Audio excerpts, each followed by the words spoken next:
Okay, hello everyone. Welcome to the October Environmental Commission meeting. We'll do roll call. Commission Chair Kramer. Present. Commission Vice Chair O'Connor. Here. Commissioner Parker. Here. And Commissioner Bruner. Here. Let the record show that we have a quorum with 4 commissioners present and Commissioners Wick and Switzler absent.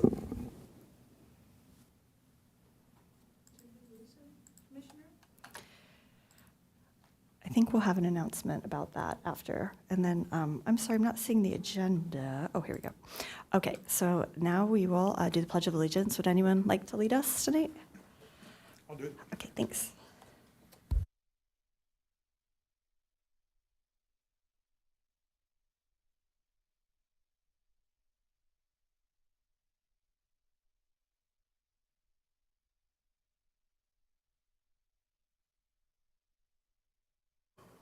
Thank you, Commissioner O'Connor.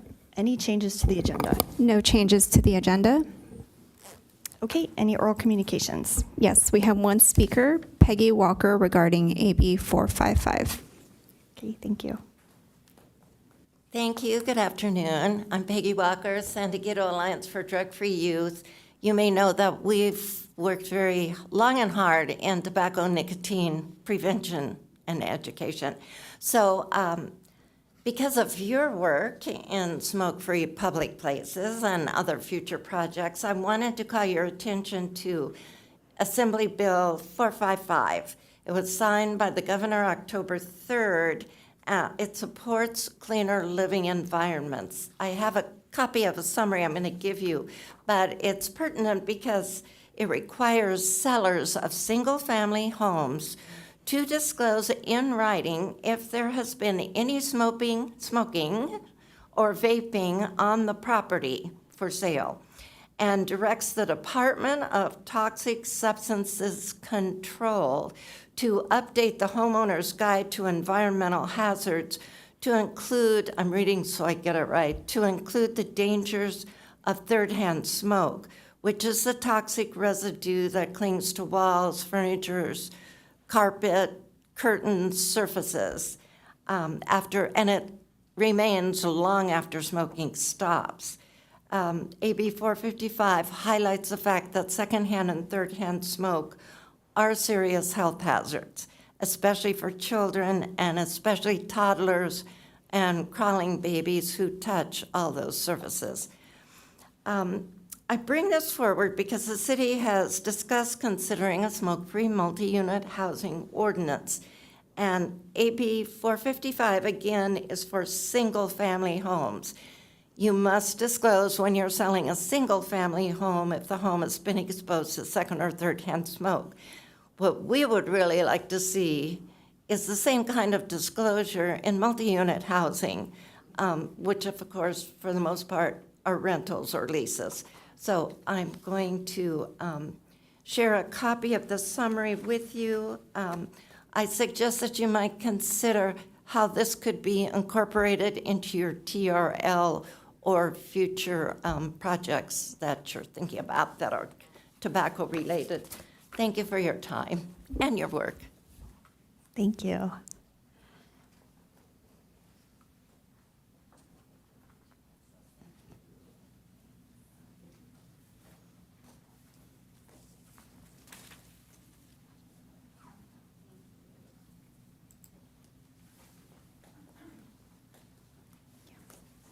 Do we have any other oral communications? No other speakers. Okay.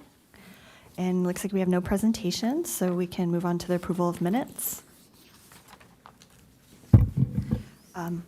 I would make a motion to approve August meeting minutes. I'll second it. Okay, all in favor? Aye. Aye. All opposed? Okay, no informational items. So it looks like we can move on to our action item, our presentation on the proposed mature tree ordinance.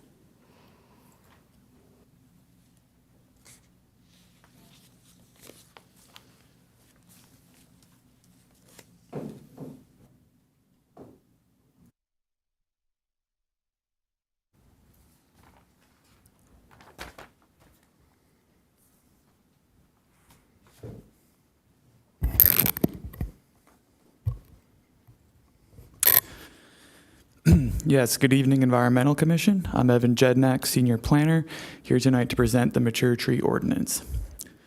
I'll start with the project background. This is the first time this commission has seen it. This effort was initiated by the City Council in December 2021 when the council directed staff to define what qualifies as a mature tree and to establish objective standards for preservation.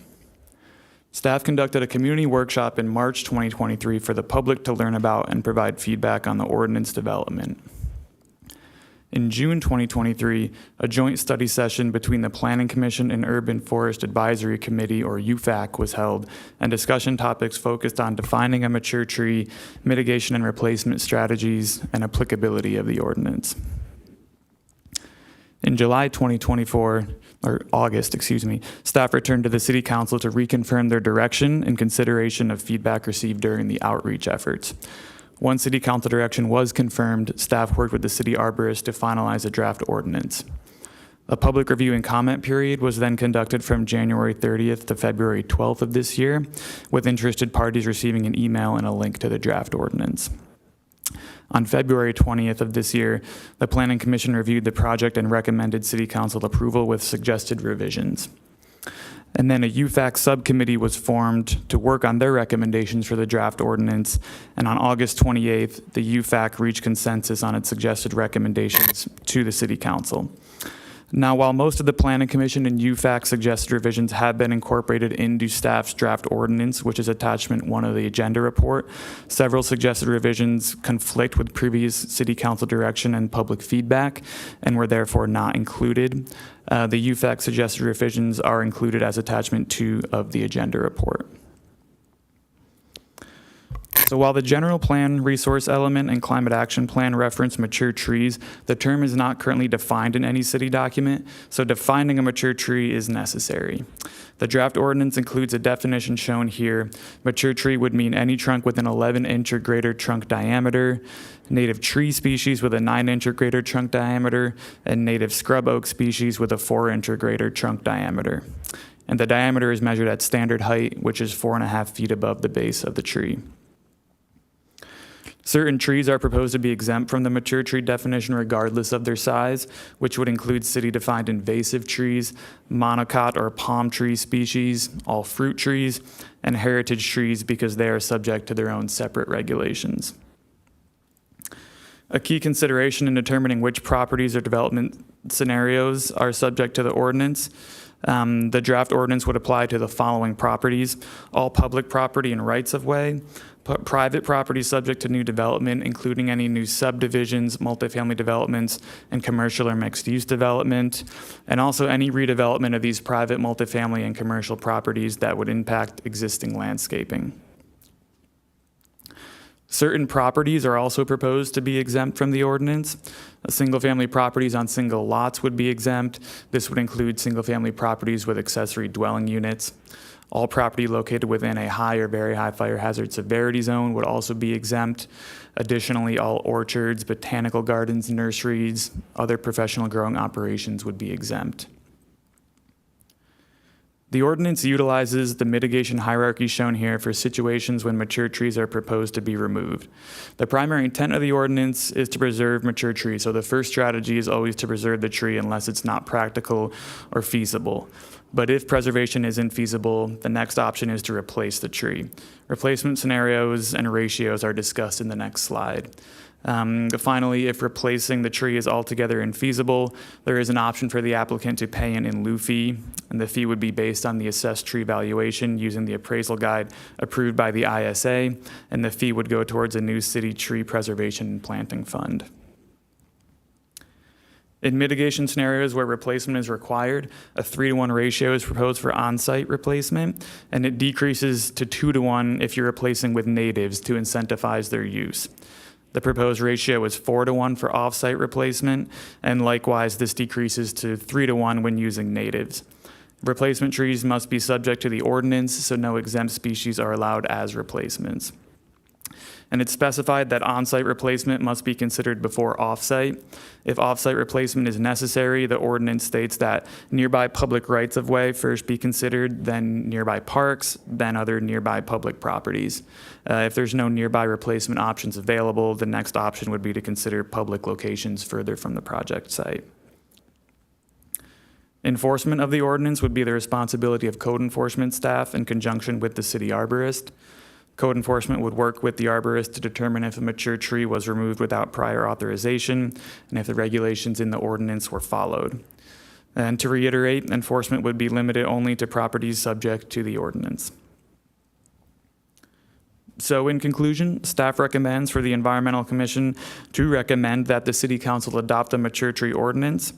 The next steps in this process include returning to the Planning Commission and then the City Council for their consideration of the ordinance.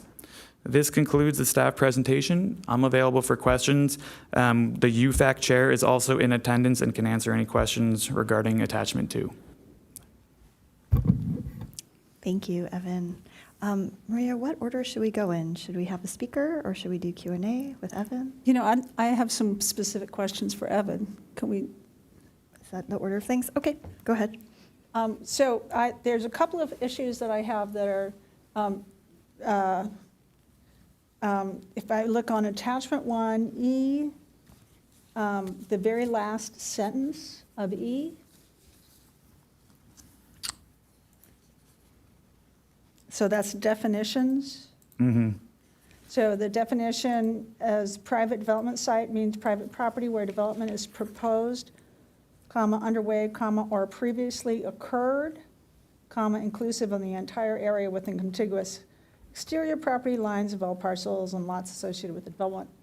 My problem is, or previously occurred. So that's private development sites that have previously occurred. So this is a definition. And this is extremely vague. What is a private property development site that has previously occurred? So that, I really believe that needs to be defined. That's just clarifying that it's not necessarily a development site that's subject to a current application. You know, that they don't currently have an application in with the planning department. You know, it's more encompassing than that. It's to clarify that it's any, site that is private and has, development or can have development in the future. Yeah, so no, it doesn't. You're saying that it previously occurred. That phrase is very problematic because it really needs to be defined. When was it previously occurred? If it has been previously occurred any time that the city has been a city, Or when it was zoned as a R4 or 10 or whatever, that action a city takes to allow you to build up to certain numbers? Is that when that happens? I'm sorry, I'm not sure I fully understand. I mean, if the issue is with the previously occurred language, we can consider striking that. That's something we can look at. Okay. That would, because the two options really are to strike it or define it. Okay. Is the intent just to distinguish between kind of like undeveloped habitat and developed private land? Or kind of what is the intent there, I guess, with including those pieces of the definition and not having like a time period there for previously occurred? I think that's what Commissioner Parker I is think we're going to we can revisit, the language in this definition. Okay, because that's it. Yeah, as it stands now, it's very problematic and very undefined. So, okay. So, and then my other question was about C2. The last sentence is subdivisions shall not include properties subject to Senate Bill 9 applications. So Senate Bill 9 applications is the one, so it's C2. where Senate Bill 9 is where you can put in ADUs or subdivide the property. I'm not sure if it's the subdividing or the ADUs. So it would be breaking up the lot so that they could do more building? Yeah, that's to clarify because yes, you can technically, it is a form of a subdivision, SB 9. They're called urban lot splits. You can split your lot into two and then build, units on each one. And so that language is in there to clarify that while subdivisions are subject to the ordinance, SB 9 applications, which are technically subdivisions, but you can only split it once, those are not applicable. And is that because that's the way it's written in SB 9? No, that's just a clarification that we made to show that, your general subdivision is included, but if you're just splitting your lot one time per SB 9, then that is not included. That's just a line we chose to draw as far as applicability. Oh, okay. And then under I guess it's there. It's a couple of times, but it's in F5B. It's looking, so in lieu, you would require a fee in lieu of relocation. And can you give any examples of how much that would be? It's based on the assessed value or the appraised value of the tree. I, off the top of my head, not being an arborist, don't feel comfortable giving a number. I don't know if, someone else may. Perhaps the UFAC chair has better information about that, but I really wouldn't have an estimate. Yeah, because that's there, and then there's also under enforcement, where it would be 3 times the amount. And I just wanted to know about how much it would be. Okay. Yeah, again, I wouldn't feel comfortable giving a response. Okay. Okay, that's my specific questions for you, Evan. Thank you.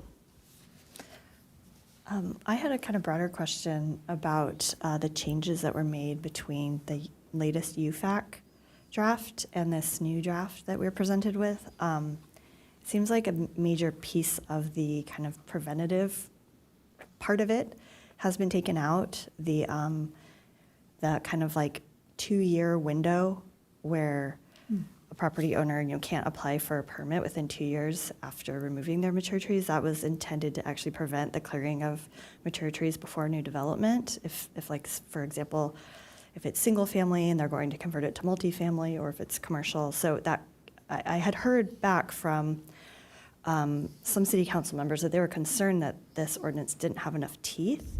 And so removing that gives it even less teeth, so I'm just kind of curious about why that was removed. What's the backstory there? And So this is regarding the UFAC suggested revision? no, this is not the UFAC, between the UFAC revision and now this current, I'll call it maybe the city version. There previously in the UFAC version, there was provision that said, a property owner would have to apply for a permit to remove a tree. And then from that point on, if the tree were removed, they could not apply for a permit to develop that property for multifamily housing within 2 years of removing that tree. And the intent there was to prevent property owners from just preventively clearing their trees before they develop it for multifamily homes. And so now that's just completely been taken out. So there's no permit for applying to remove a tree, and now there's no 2-year time period where you cannot develop after removing that tree. So there's just really no tracking when a tree was removed, and then there's no kind of preventative measures to ensure that these property owners aren't just clearing their lots completely in preparation for development. Yeah, understood. So it wasn't necessarily taken out, but it just wasn't put in. So that was never part of the staff's ordinance. That was a recommendation that the UFAC finalized and presented to us that we chose not to include. Okay. One of the main reasons we chose not to include this, and it was a comment that came up at one of the UFAC meetings that kind of led us down this thinking. If a property owner removes a mature tree without obtaining a permit, and then something unexpected comes up, they have to sell their property, and perhaps they sell it to a developer. If they didn't get a permit and they removed a mature tree, then that developer, whoever it is buying the property, would then not be able to get a building permit for the next 2 years. And so we found that, specifically the part about denial of the building permit to be too onerous to include. And then what about the piece of just having to apply for a permit to remove the tree? That is not included either. So how do you track when a tree has been removed now, if there's no permit process for that or permit application? It's going to be the majority complaint driven. Yeah. That's the answer. Obviously, if it's in conjunction with a development application, part of a development, then it'll be tracked as part of that process. But the rest Okay. would be complaint driven. Okay. So if I took down a tree 2 years ago and I'm going to get a permit, a neighbor would have to have complained about my taking that tree down to verify there was ever a tree actually there to be able to stop me from getting that permit? Or would you use a Google map dated from 2 years ago to see if there's a tree on that property? Or Yeah, we have satellite imagery through a subscription the city has called Nearmap. It's a bit more advanced than Google Maps. It's not perfect, but that's what we would use. An arborist would use that. So I had one more question. I saw that in the agenda report, it said the enforcement was going to be the responsibility of the city arborist, which was, Code enforcement staff in conjunction with the city arborist. and then in the attachment 1, it doesn't really say that. It just basically, it doesn't say in conjunction with the city arborist. It just talks about how the city arborist is involved in these decisions. But so if it is in conjunction with the city arborist, it seems like this is something that is a big change in the city arborist's responsibilities. And I'm just wondering if that would be part of a contract change that the city would have to have in the city arborist contract. Because that, Yeah. it was not at all in the city arborist's responsibilities before, I don't believe. No, that's a great question, and the answer is yes. Adoption of a mature tree ordinance in any form really would entail, an expanded contract, expanded duties of the city arborist, absolutely. Okay, thank you. Any other questions for Evan? Okay, thank you. Thanks a lot. Appreciate it. Okay, I know we can. We received 2 speaker slips. First one is from Helen Bourne in support of the recommended action. She does not wish to speak. And second speaker is Brad Lefkowitz.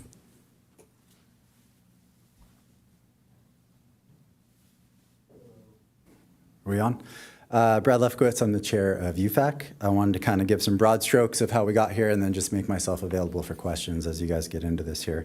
Unfortunately, Linda Schneider, my vice chair, can't be here. She's really the one that did the heavy lifting on this and knows this inside and out, but I'll try to do my best to provide some context here. So overall, we tried to simplify this from the last draft and broaden it and remove some exemptions, knowing that there's going to be multiple iterations and opportunities to continue to improve this. But big idea here is it applies to all trees in the city, but is only triggered by permitted projects. This was an attempt to kind of focus on what this current council's goals are in terms of development and having tools to limit development to some extent. So by having it focused on development and triggered by permitting, I guess we can get into some examples further in deliberations. But you already hit on one point where I think we can improve this. That's the valuation of these trees, the potential penalties. In our discussions up there, there was some mentions of values, but we didn't put any language in there. So as read, you can go to the Urban Forest Manual. That will refer you to a book you can buy on Amazon for $125, which will then lead you to calculations you can do. I think it would be helpful to provide some valuation examples and or even consider kind of a not to exceed number. But to give you an idea, an average ornamental tree that was planted by you 10, 15 years ago might have a valuation of $500 or $1,000. There are going to be some situations where the valuation is quite high, but that's going to be for a really large native Torrey pine that's been there for decades, or a tree that we really want to protect. So I think tying it into the valuation has some value and utility, but certainly more clarity in the ordinance can be added. I do want to say I really like the definition of mature tree that we came up with, which is where this all started. Whether it's trunk diameter for all species or specifically for native species getting into some smaller trunk diameters, and then even the scrub oak, the little oak for which our city is named, we went out of our way to make a special classification just for that Quercus domosa, which comes into play in a couple developments that are on the horizon. There are some thoughts I have about the changes that were recommended, specifically the single-family residential exemption, the high fire zone exemption, this whole question about replacement or mitigation fees, and the 2-year look back you mentioned. Even I want to give a shout out to Mim Michaelov, who removed the exemption for fruit trees. So I have a lot to say about all that as you get into it, and I'll be here to answer any questions if you have them. Thank you. Appreciated. This is a dense issue, and so it's really helpful to kind of have some of the people involved in drafting it inform us. Do you, Carol, have any questions? Oh, for yeah, Brad? I'm sorry, I didn't see the exemption for fruit trees. I Yeah. thought that you had said that there was an exemption for fruit trees? So I was describing staff's version. The UFAC revision does remove that exemption. Sorry if Okay, that wasn't but- clear. So my presentation was just everything that staff is proposing as part of our draft ordinance. So that's attachment 1. Yes, Attachment 2 so- is different. And then, but our job tonight is to vote on attachment 1, correct? Yes, and you can use the suggested alternatives in attachment 2 and say that you would prefer some of those provisions as you see fit. You basically have 2 alternatives. We have a staff alternative. Our staff recommendation is to adopt that, but we do have the UFAC subcommittee's version as well that you can pick and choose from, again, as you see fit. Okay, I'm sorry, that wasn't, I didn't understand that.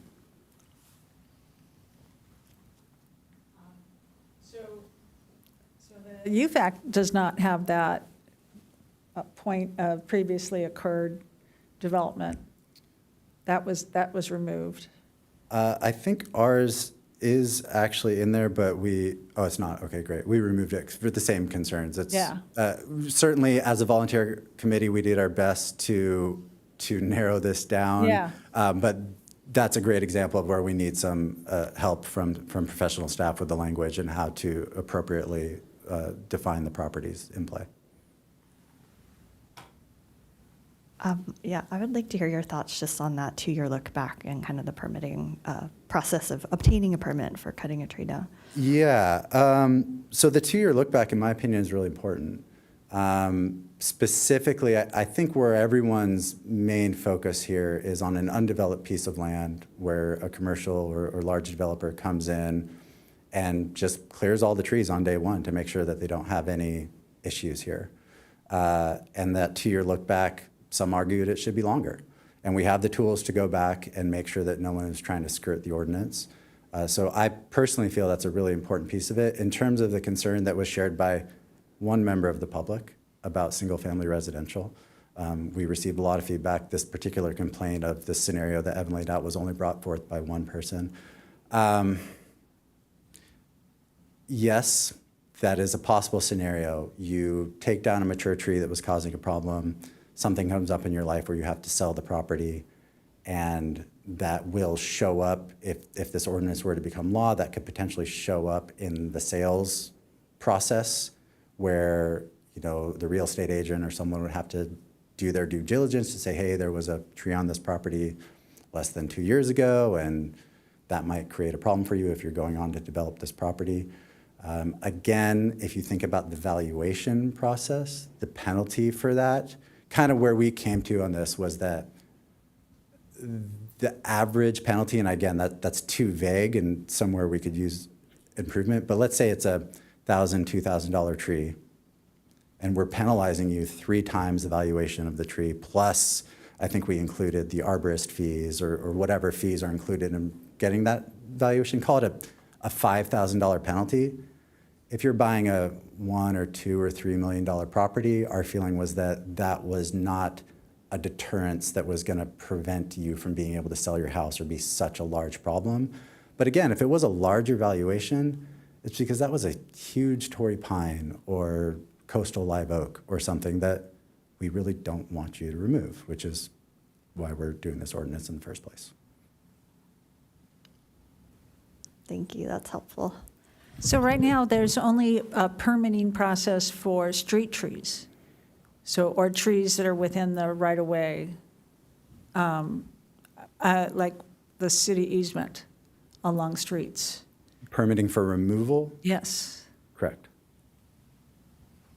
So how would you, so it seems impossible to try to get people to, I guess, how would you approach trying to determine if people are cutting down mature trees on private property? Well, so again, if you are a single-family residential homeowner and there's a large tipuana that you planted 10 years ago, you didn't know how big it was going to be, or maybe the previous owner planted a tree that's causing problems for you or your neighbor, you are free to remove that tree with no penalty, unless you're going to then build an ADU or do an expansion, an addition on your property, or turn it into maybe SB9 might trigger it or something. But there's a lot of situations, and as a landscape designer, I run into this all the time, people improving their home properties. The bulk of tree removal that we see is not tied to an addition or an ADU or something like that. So I would argue, and again, this is maybe too vague, but somewhere we could improve the language, is that the majority of single-family residential homeowners that want to remove a mature tree will be able to do so with no penalty. It's really only this permitting process that's going to trigger that. Okay.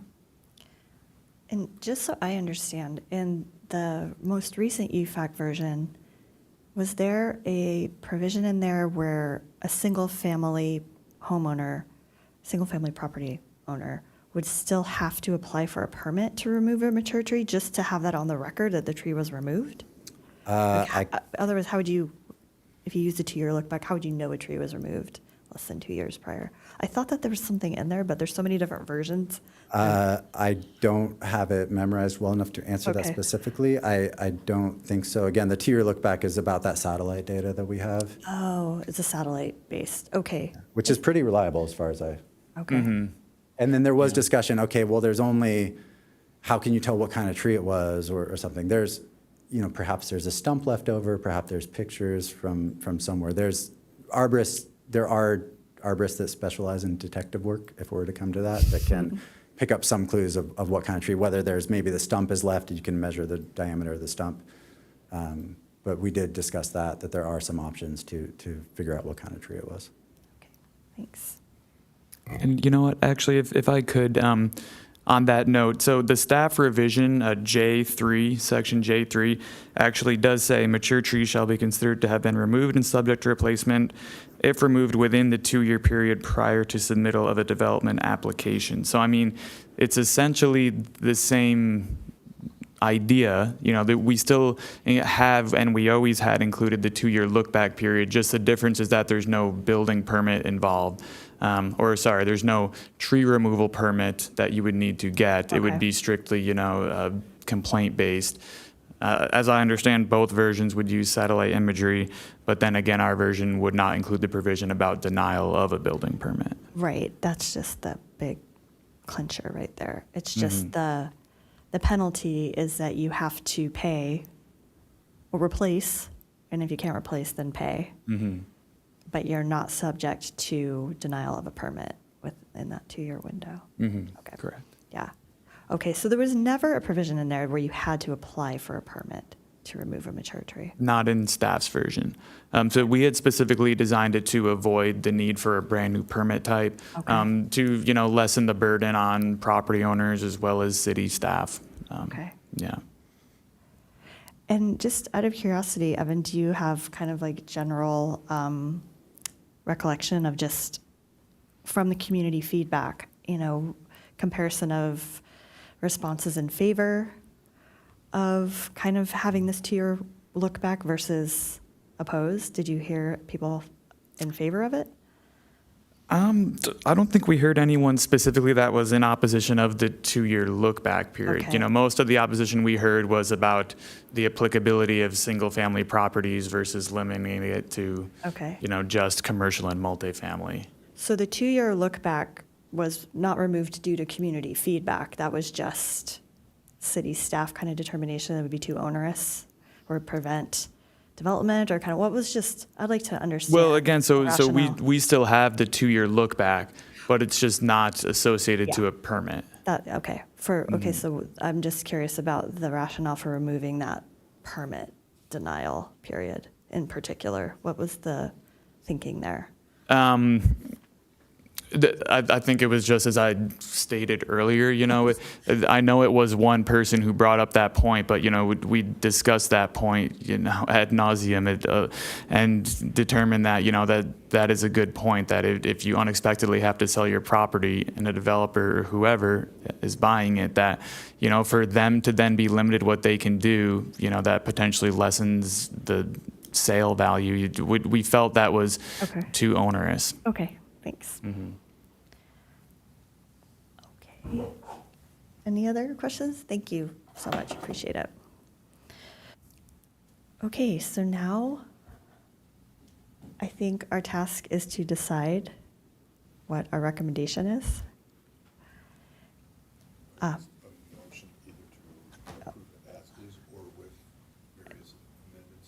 Yeah, we can make a motion to, and let me know if this is correct, Crystal, to approve, or to, not approving anything, recommending that City Council consider this proposed ordinance, but we can also say which kind of pieces we recommend City Council consider. So I will just put it out there, kind of my thoughts right now, and then we can deliberate, if that's okay. I think this has been thought about for many years, gone through many different revisions by very knowledgeable people, much more knowledgeable about this issue than me. I always like to defer to experts and trust scientific expertise, and I feel like the UFAC is that source. There are, landscape architects, botanists, ecologists, like there's just this wealth of expertise on UFAC. So I am inclined to go with the UFAC version. And I do feel like having that teeth of including that permit denial period is really necessary to prevent just the preventative clearing. That's what happens now. So my thought is that if we don't include that, developers will just keep on clearing because that fine is just not enough of a deterrent. So I'm in favor of the UFAC version. Not being an expert, I don't feel like I am equipped to go through piece by piece on all the other things, but that part stands out to me as being important, that 2-year look back with the permit denial period. Regarding, I guess, the most recent version of the UFAC also includes ADUs. So it also includes single family. Yeah, it would be all property. All of it, yeah. So I don't know. So I'll start the discussion there. So I was not under the impression that we were supposed to be considering the UFAC changes. I thought we were supposed to look at, according to what the report was, it said, look for attachment 1, if we were going to be voting on attachment 1. And so if we are just looking at attachment 1, I think we have to either remove or define that E, the last paragraph in E, where I talked about the private development site definition. with the "or previously occurred" phrase is very problematic. And it needs to be either stricken or defined.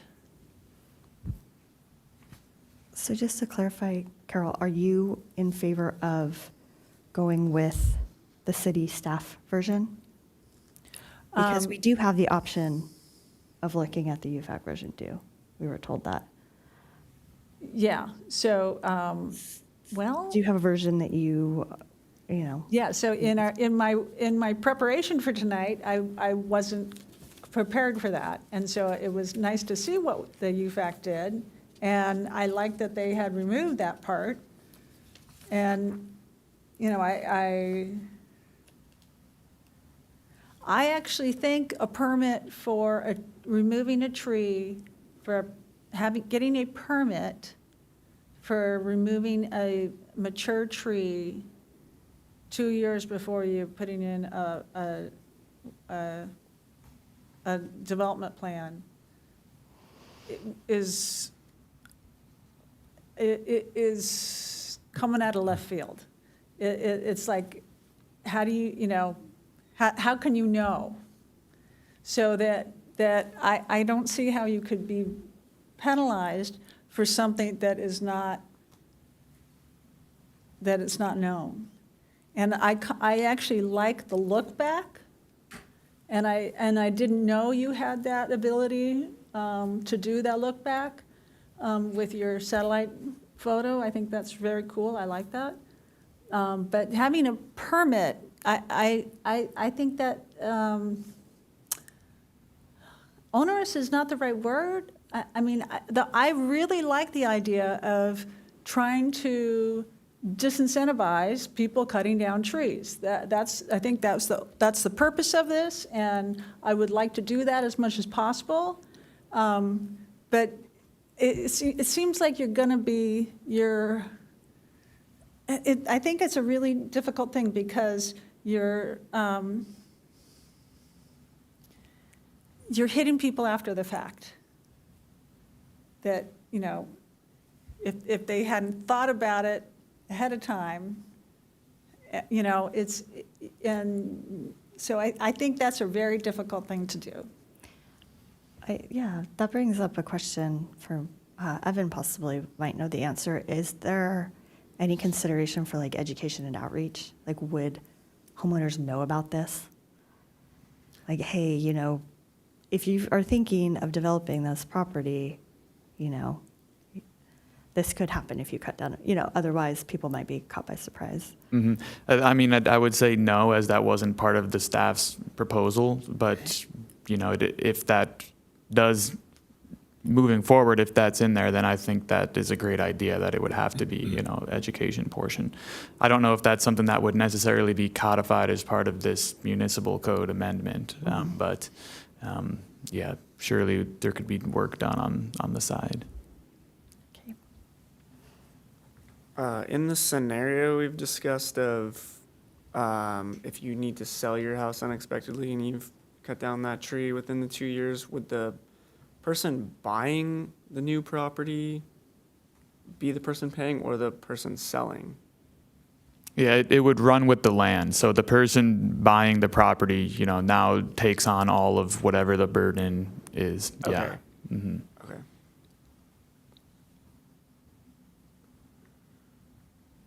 Mark? Any thoughts? I have nothing to add other than, did we get some notes? It looks like we're going to go, from what I've heard, with the Amendment 1 with like 3 stipulations just to be considered. And that was one that you brought up about the 2-year, I didn't get, yes, and then the ADU and the sentence that Carol wanted either defined better or removed. Those are 3 concerns, the difference between UFAC and the staff, Amendment 1 and 2? I'm not sure we've agreed to that, but those Okay, are some of the points we that's brought right up. here so Yeah. far, if we were going to Yeah. make a motion. Yeah, I think, I actually have another clarifying question, and Can you use your mic, Carol? Can you turn your mic on? thank you. I have another clarifying question. Was the attachment 1 version, did you prepare that after you got the UFAC Yes. version? And the UVAC made several suggested revisions. You know, it was around a dozen or so. Some of them were minor. We did include most of them. There were the 3 or 4, I would say, more major provisions that we did not include. But yes, we updated our staff version after the UVAC meeting to include most of their suggestions. Okay. Is this the first time this version has been presented to a commission? You're presenting it to us and then the planning commission later? I mean, it Yes. sounds like UFAC hasn't seen this version officially. Right, that's correct. Right, Okay. UVAC has not seen this formally. As we took their recommendations, again, most of them, but not all, and made that as part of our own staff recommendation. Okay. So this is the first commission seeing this new version. Yeah, I'm personally feeling like there are too many kind of inconsistencies between these two versions, and this is such a complex ordinance, which is why it, has been going on since 2021. That I would feel more comfortable if we were able to have a little more time, possibly hear from UFAC, because so many pretty substantive changes have been made. Yeah, That's certainly have. yeah. I don't feel And again, quite- that's why there are 2 different versions, because, the suggestions were so substantial that we didn't feel as staff that it was compliant with previous city council direction. So we said we won't include this, but as respect to the UFAC, they were asked to develop, alternative measures, so. Sure, sure, yeah.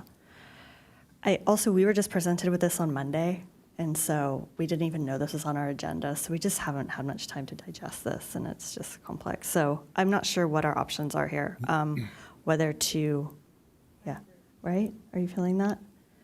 So, Could the option be then that we ask that this presentation be brought forth to UFAC and the Planning Commission to have the more details worked out with? We have some expertise on this dais, but not a lot, with the other experts to fine tune it. I know we're pushing it down the road, but fine tuning the language to where when it eventually comes back to us, the things that we're talking about will be solidified and decided, more finalized than our trying to put input into this with our limited amount of knowledge. So it would be like pushing it back to have this done to UFAC and the Planning Commission, and then back to us if we want to see the final product. yeah, I don't know if this would be complete chaos to have like an ad hoc joint meeting. I know we're meeting with the UFAC on the native plant ordinance. I don't know if we would want to meet with UFAC and the Planning Commission. That's a lot of people. So that's one option. Or, as I think Mark just said, maybe it goes to the Planning Commission next and then comes back to us after that. So we've had a little more time to digest, and we can kind of see what the Planning Commission has to say about it. Those are kind of 2 options. But I think that the decision, the discrepancies, the differences are the permit of a mature tree that 2 years before. That's really there's more And the things? single-family home is huge. I did not know understand that was what we were supposed to be doing, is pick out from UFAC what we liked and what we didn't like. So that. I wouldn't say that's necessarily what you were supposed to be doing, but you had that option. So, we, Yeah. as staff, we were tasked with developing an ordinance, which we did, and that's what we recommend you adopt. The UFAC had different ideas about what they wanted. So, it ended up that there's 2 options. Yeah, and, you can pick and choose from the 2, or you can come up with brand new recommendations. It's anything you would like, but staff's recommendation is to recommend that the staff one move forward. Are there other cities that have done this, that have ordinances that, I'm sure you must have looked at some of them. Are we mirroring pretty closely what the majority of other cities might be doing? Are we pretty unique in our decision to save You know, things. a lot of cities will specify certain types of trees that are the only types subject to the ordinance. You know, they might say, okay, coast live oaks and Torrey pines, you know, those are the only ones that are protected. There are a lot of examples like that. For instance, Del Mar, I believe they protect, you know, Torrey pines, and I'm not sure, I think it's Monterey cypress, even though it's not a native tree. But anyway, those are the trees that they see as, you know, character community defining. So I would say most of the ordinances we looked at have that, and so it's not as broad as ours, which would include, you know, all trees with the exceptions of the few. Do the majority of other cities include single-family homes, or do they exclude single-family? They do Or properties, include. sorry. They include. The majority does include. Okay. So I would say a lesser scope of trees for most of them, but yes, certainly the majority of them do include all properties. Okay, interesting.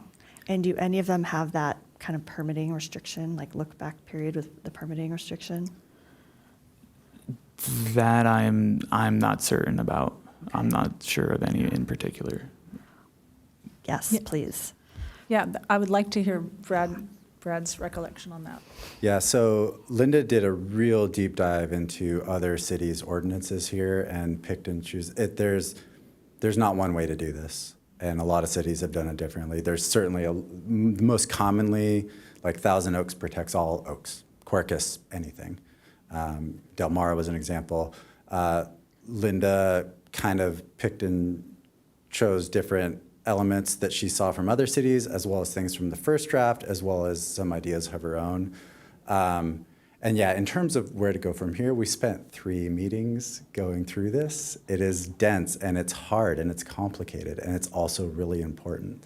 So I'm open, as much as I shudder at the thought of getting back into this with UFAC. I'm certainly open to any kind of special meeting. Maybe I don't know if there's precedent for like 2 people from each committee. 15 people around is probably too much, but maybe we could do 3 subcommittees get together to get everyone up to speed with staff, something like that. Certainly, if Linda's here, she will be able to, she's an encyclopedia on this thing now, and will be able to kind of walk everyone through a lot of the thinking. I think everyone's identified some useful things that need more input, and it touches all these things, environmental and planning. It really touches all aspects of these different commissions. So I'm certainly open for some kind of special ad hoc subcommittee. So I'm interested in what you found in other cities regarding the look-back provision. I can't say for sure whether Linda found that from another city or if she came up with that on her own. I'm not sure.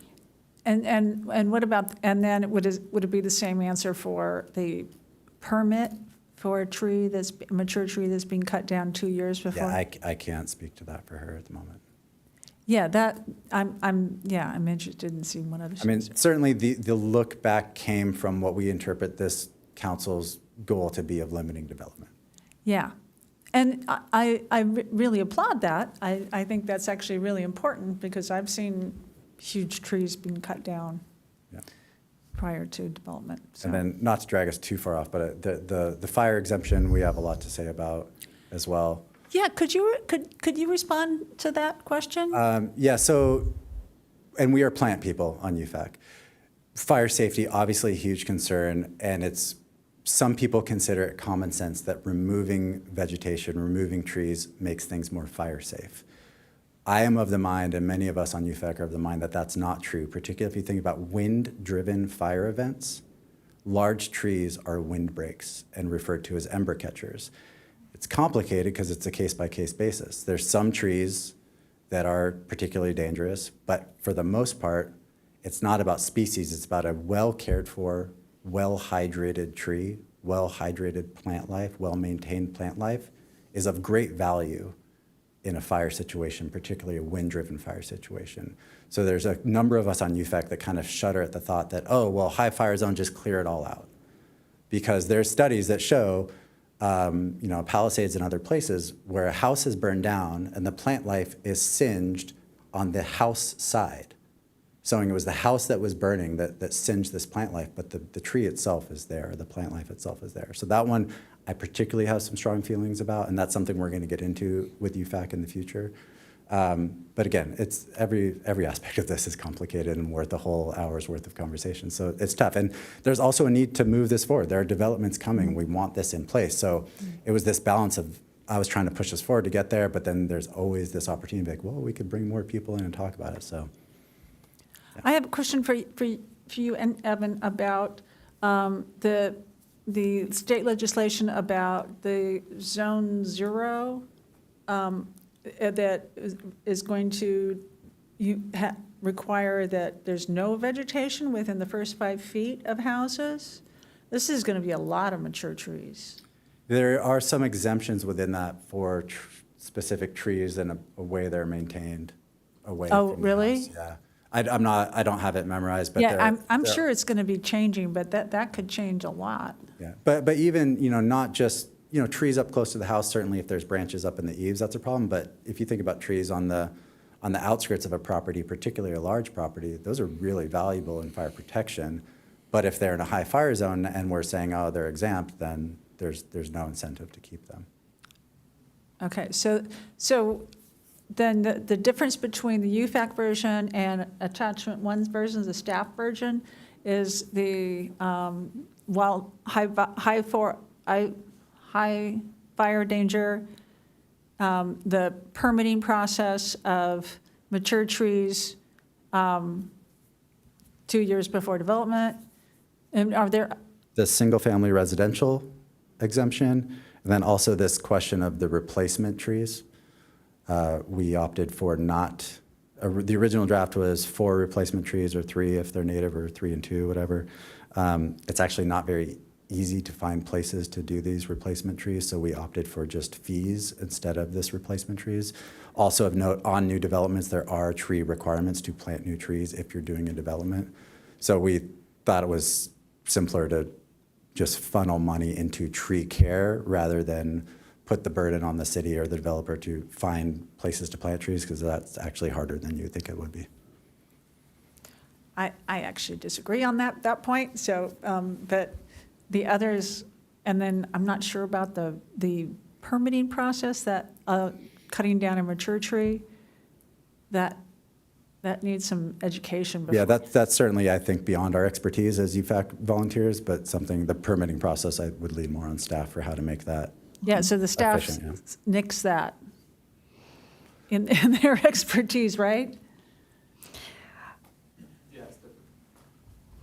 Yes, the provision about denial of a building permit, we nixed that, correct? Well, But no, that's a about different- even having a permit of a mature tree. Oh, yes. Again, and not so much that we took that out, but just our version never included having a tree removal permit to begin with. Okay, We chose not to include that portion. okay. Yeah, and it sounds like that denial of a development permit for 2 years was not based on expertise, that was based on feedback from a community member that was concerned. Is that right? We didn't come up with that provision, but the reason that we did not include it was, yes, in part due to comments received from a community member. We believe that a lot of single-family property owners would share that same sentiment once they understand the implications. Okay, I think, So, yeah, this is not clear.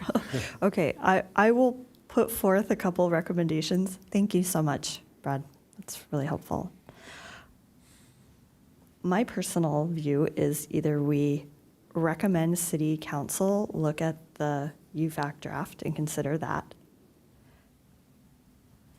or we ask for some sort of ad hoc joint meeting to discuss with UFAC and Planning Commission, and I agree that probably makes sense to form a subcommittee on I don't know if we don't have a mature tree ordinance subcommittee, we have a native plant ordinance subcommittee.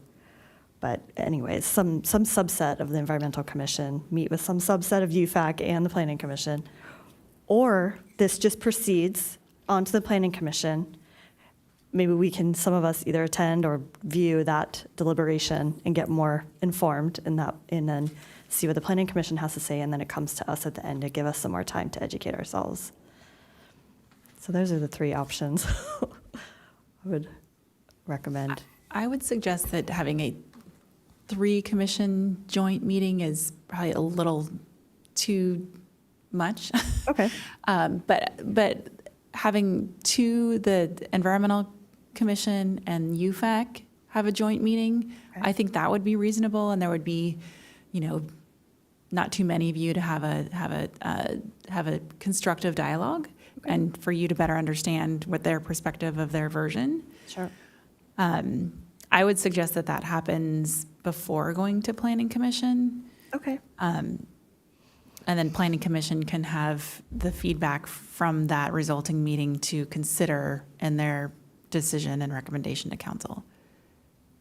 Okay. How does that, and You- it's just you'd a help with suggestion, those- but that's You'd just, help with those dates? I don't know when the planning commission is going to see this. if you decide that that's what you'd like to recommend, that joint meeting with UFAC, then staff can work to schedule the meeting. Yeah, it sounds like we have a joint meeting scheduled for the native plant ordinance, and it got pushed back, I think, to November. Okay. With UFAC. With UFAC, yeah. We could add it to that That might make meeting. sense. Or is that too far? I'm just thinking that meeting agenda might get full quickly. I'm not sure how much discussion the native plant ordinance has, but Yeah, that might it be a lot could be to- equivalent to this one.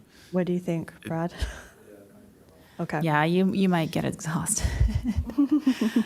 But we Marathon. can schedule 2 meetings. Okay. That's an option. When was this proposed to go to the planning commission? Was it going to go to their, We don't have a schedule set. It's just whenever we can get a consensus from the Environmental Commission. and was there a timeline for this getting on city council agenda? No, in fact, the mayor attended the first UFAC hearing on the topic, and he specifically said, there's no rush, and to please, he'd rather it be right than be Okay. rushed. Okay. Let's do that joint UFAC meeting, sorry. I second that. Okay, so I guess, should I make a motion then for that, or? Yeah, I would make a Okay. motion. Mhm. Okay, so I will make a motion to delay any recommendation on city council considering this draft mature tree ordinance for now, and that we have a joint ad hoc meeting with UFAC to discuss this. It wouldn't be an ad hoc meeting, it would be a special meeting? Oh, excuse Joint me. special, it's okay. Special meeting. Should I say the whole thing over again, or is that okay? I think everyone gets the gist, right? Okay. A special joint meeting with the Environmental Commission and UFAC to Great. discuss the mature tree ordinance. Okay, Mhm. thank you. Anyone like to second that? I can second it. Okay, thank you. All in favor? Aye. Aye. All opposed? Okay, thank you.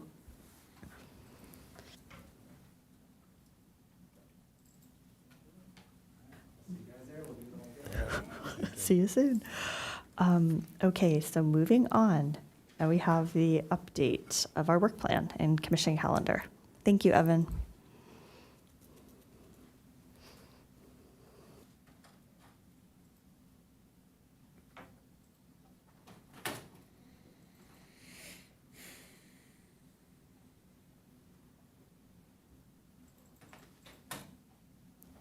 Okay, good evening, commissioners.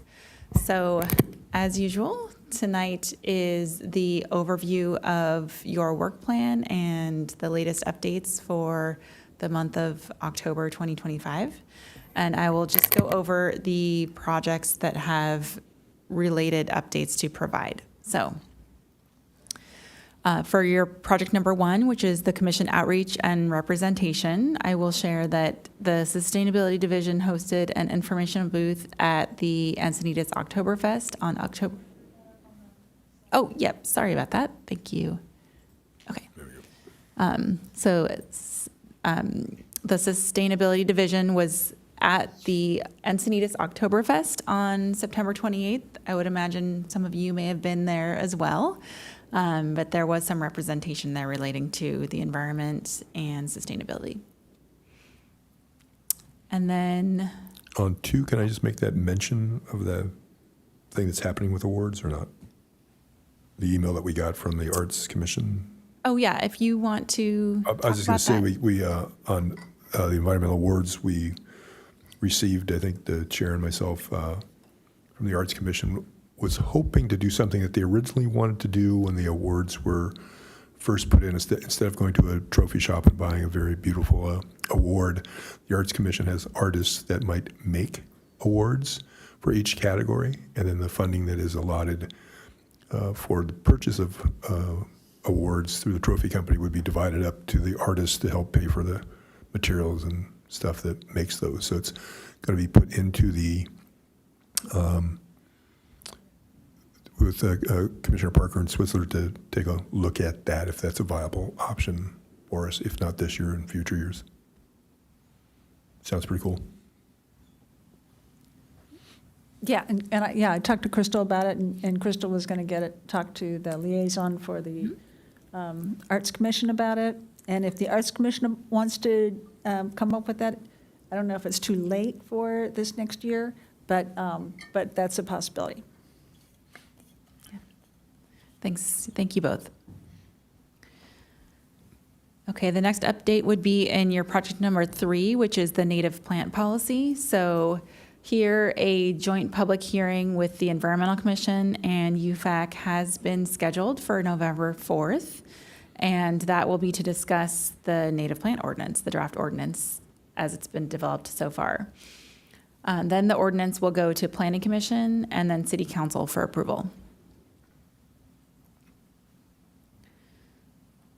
All right, the next project is the 5-year climate action plan update. With this one, city staff is planning to schedule a presentation to City Council on the CAP update in the fall, and at that time request feedback on the draft greenhouse gas reduction measures. And then on project number 7, which is the sand compatibility and opportunistic use program. In July, the Sand Alejo Lagoon was dredged, and the placement of that sand was put to the south of the lagoon inlet and in front of the restaurants.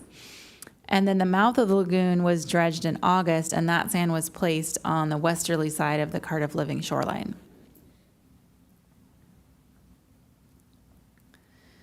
And then on project number 10, this is the food service plastic ordinance. For this one, I wanted to share that what work's been done is recently your subcommittee conducted another survey to gauge the potential impact on retailers. And the city has a contract with I Love a Clean San Diego to engage with 5 residents and transition them to using compostable materials. It's kind of a pilot experiment. And the subcommittee asked for the I Love a Clean San Diego's to determine a cost point for the products. So that's in process right now. And then EDCO's local representative, they are also evaluating the potential savings for businesses to have smaller bins rather than the larger waste bins because of the additional compost bin, and then potentially less pickup because of that too. So there could be some cost savings there as well. The city's working with a consultant to create a toolkit for restaurants to calculate the cost of compostable products. And then results of the I Love a Clean San Diego and the toolkit aren't yet complete, but when they are, the subcommittee can coordinate with the city and figure out what the results of those work projects are. And then due to these efforts, the subcommittee did tentatively hold off on taking the commission recommendation to council until approximately December 2025. And then if Commissioners Kramer and O'Connor, if you'd like to share anything additional, please feel free. Okay, well, the saga continues. We got one response from the survey to retailers, and they were in favor. They're already doing a lot of using compostable foodware when possible, or reusable when possible. Crystal recommended we send that out again to maybe get more responses, and I have yet to do that. I don't think, I have not heard that we will get actually an estimate of the price difference between compostable, non-compostable, single-use foodware items from I Live Clean San Diego. They're working with the city on that toolkit to help individual restaurants kind of calculate the cost savings or cost increase from making the transition to reusables and or compostables. And so we would actually need to have a restaurant kind of plug in their numbers to get an example. And so for that reason, as Crystal mentioned, we wouldn't want to present this proposed ordinance to City Council until we get some of those numbers from that toolkit. There's also been a little bit of a wrinkle with the compostable side of things. We had drafted the proposed ordinance to work in tandem with a state law that was going to change the meaning of the compostable label so that would only include truly compostable items, things that were allowed in organic agriculture as defined by the USDA. That decision as to what kind of would be labeled as compostable has been delayed for 18 months. So that won't happen until 2027. So we're kind of regrouping and trying to decide how to deal with that compostable side of things. And we will get back to you on that. Yeah, AB 1201 looks like it was pushed back because the producers, they don't think there's enough product if the entire state had to go there, that the availability with the supply chain to get enough of the approved compostable products out there needs to ramp up, and they were begging for extra time to figure out how to do that. And I think that's why it was pushed back for 18 months. And then the other thing, I Live Clean San Diego, we would have to ask through Stormwater, who's kind of monitoring that part of it, if those 5 restaurants would do that evaluation of cost for us. But in the meantime, the city did contract with a company in Colorado. By August 31st is the deadline for them to have an actual document where you can, or a toolkit where you can plug in what you were paying, what you are paying, volumes, that kind of stuff, to see what your cost changes, if it's the same or if it goes up or down. So we're kind of waiting for that to happen on the 31st, Halloween. Yeah, and so as the subcommittee, you just let me know when we can continue our discussions and decide when the best time to go to council is. It doesn't have to be December. If you feel like you need more time, there's more things to consider, then you can certainly do that. If you feel like it's something that you want to bring to the Environmental Commission again, if things have changed significantly enough, you're welcome to do that as well. Okay, that sounds good. Yeah, it's kind of just a situation that's in flux. Yeah, we're working on trying to get a date with EDCO and Stormwater and ourselves to sit down and brainstorm where we are at this point, what our expectations are for time. Okay.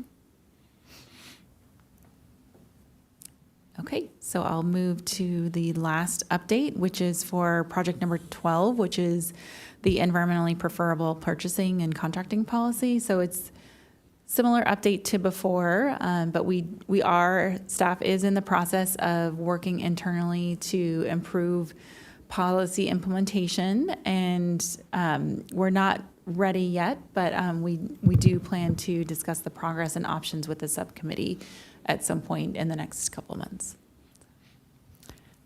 Can I ask, is this for city purchasing, or is this for everybody else? Yeah, it's specifically a policy for internal city purchasing, but it's pretty all-encompassing, so it includes anything from purchasing of printer paper to toilet paper to concrete Bags. and asphalt for CIP projects, so it's pretty broad. Okay, and that concludes the work plan update, and then I can go to the calendar. Crystal, really quick, it might be a good time to announce that Commissioner Fletcher also resigned. Did you want me to do that during the updates? guess Or either okay. way. Okay. Yeah, why don't we wait to I'll do it during the calendar. Yeah. Good idea, Maria. So yeah, related to the calendar. So I'll start with, we're in October here, and normally in December is when the traditional Environmental Commission recruitment would start. However, Commissioner Fletcher recently resigned, which is why she's not here tonight. And so there is the option to, so that position is now vacant. So there's the option to fill that position now. However, it does take a couple months to fill a position. It needs to get approved by council. There needs to be a recruitment period, and then it goes to council for approval. So the other option is December is roughly right around the corner. So you could just wait to just the normal recruitment time and fill that vacancy beginning in December, and then it would be established. I think it's February or March is when that would be their first meeting. Was she on a staggered time, or was that spot, because I know she would replace somebody else who resigned or had to leave. Yeah, that's a really good Is there still a question. year or and a half on her term? Yeah. Maria, do you know the answer to that question offhand? I'd have to, I do not. I'd have to look it up. sorry about that. Yeah, I That's all right. can, Yeah, that's right. Oh, yeah, that's right. I think Ari was a regular term out though, right? Wasn't he? He didn't leave early, did he? He did leave early. He left Oh, early. shoot. Okay. Okay. And when is your term up this time around? It's Commissioner Parker. It's March 2026. Okay, so that might as well wait then. Yeah. Okay. Crystal had brought that up to me, and we had kind of discussed it. It would be okay to wait unless anybody has any objections. It's like the holidays coming up, and yeah. Yeah. Okay. Okay. Great. Okay, great. And then besides that, it's just to start to think about the environmental awards, and you guys already briefly discussed the potential option to coordinate with the Arts Commission and possibly have new award art be commissioned. And that's definitely, if the subcommittee is interested in doing that, you're more than welcome to do so. And I'll give you the contact info to the Arts Commission so that you can coordinate that if that's of interest. Okay, so moving back to the agenda, the action then tonight would be to review and approve the work plan update. Anyone want to make a motion? I'll make a motion to approve the work plan update. I'll second it. Okay. All in favor? Aye. Aye. All opposed? Okay. And do we have any commissioner-initiated? No, we do not have any commissioner-initiated action agenda items. I love saying that. And any updates on items of interest to commission? Yes, I have an update. I have asked for a meeting with Paul Meckler about from zero, to speak on green waste in restaurants and green waste in the city. Additionally, I'm interested in battery waste, so hopefully to talk to him about battery waste and e-waste. We did have an e-waste disposal on last Saturday, and so that happened. In addition to that, I wanted to tell you that since Solana Center is no longer able to take e-waste, we've found that Goodwill can take e-waste. So if you can go to the Goodwill on the La Costa Park and Ride, and they can take e-waste except for anything with a screen. So anything that has a TV, computer, anything with a screen has to go to the Goodwill by Taco Bell. So that's the one thing I found out. And then I wanted to talk about speakers. Is this a good time to talk about speakers? Yeah, sure. Okay, so Ari and I had been the people that were trying to get speakers at the meetings. And, if you guys have any ideas for speakers, please come talk to me and I will try to get it. And then if anybody else wants to be on that group of people, since Ari's not here anymore, I would love it to have anybody else looking for speakers for the Environmental Commission. I would like the representative from the Nature Collective to come. I think it's been enough time. Do you have so I need to get a contact from you. Yeah, I have that on my list of to-dos to get to you. I just Okay. haven't had a chance this week, sorry. Okay, that's all I have. I think on that topic, Marie's going to let you know that the Center for Tobacco and the Environment from SDSU is trying to schedule in our calendar to come and give us a presentation on tobacco product waste. And I have also asked Crystal if she could have city staff give us a presentation on, is it the resource management element plan? Something like that? Yes. So did you know that in our general plan, we have a resource management element? Is that right? We have a plan for that, but we've never discussed that in the Environmental Commission, even though it overlaps with many of the Environmental Commission focus areas. So it would be good to hear about that, because I think, is it being updated? Is that how I found out It about is, yeah, it's in the Yeah. process of being updated right Yeah. now. So I think we should know about that, and, yeah. Mhm. Yeah, so I think Crystal will try to, Yeah, I'm working on that. I've got a couple of updates. For years, surf riders tried to figure out how to get reusable plastic sand toys like pails and shovels and sea turtles and molds and things like that at the beach. Take one, leave one. So what's happened recently is a Girl Scout for her Aero Award, just with the city of Oceanside, with a little surf rider help, has one placed near the Oceanside Pier. There's a Boy Scout for his Eagle projects working on one with Del Mar.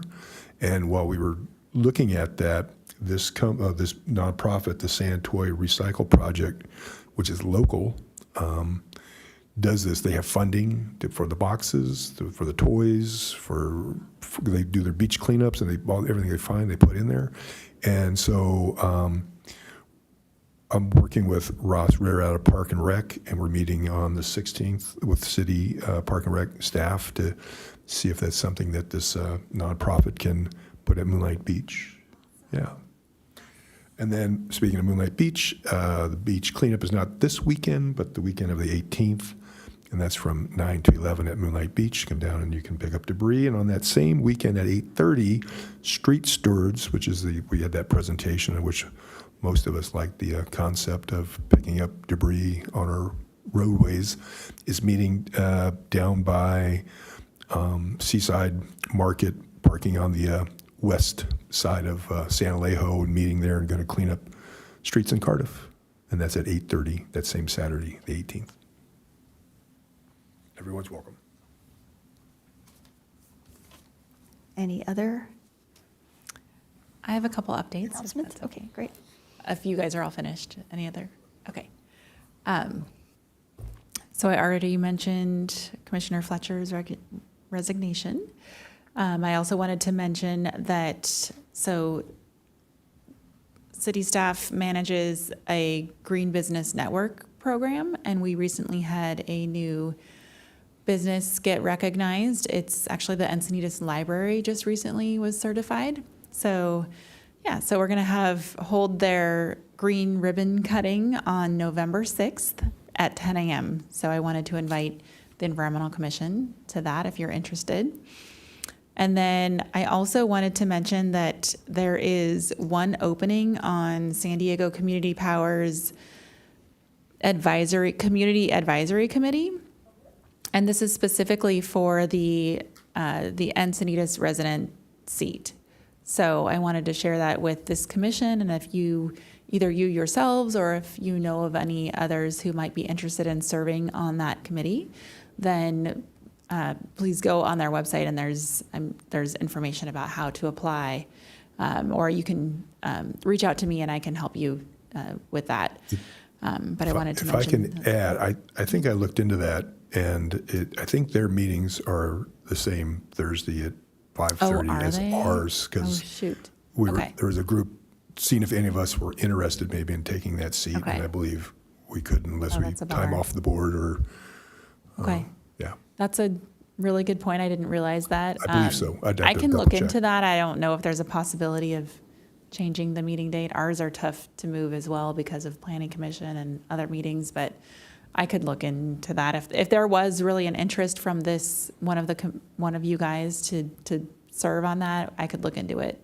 But if there's others that you know of that might be interested, that could be an option too. And those are my updates. Thank you. Okay, any future commissioner-initiated agenda items? Okay, thank you, everyone. We will adjourn.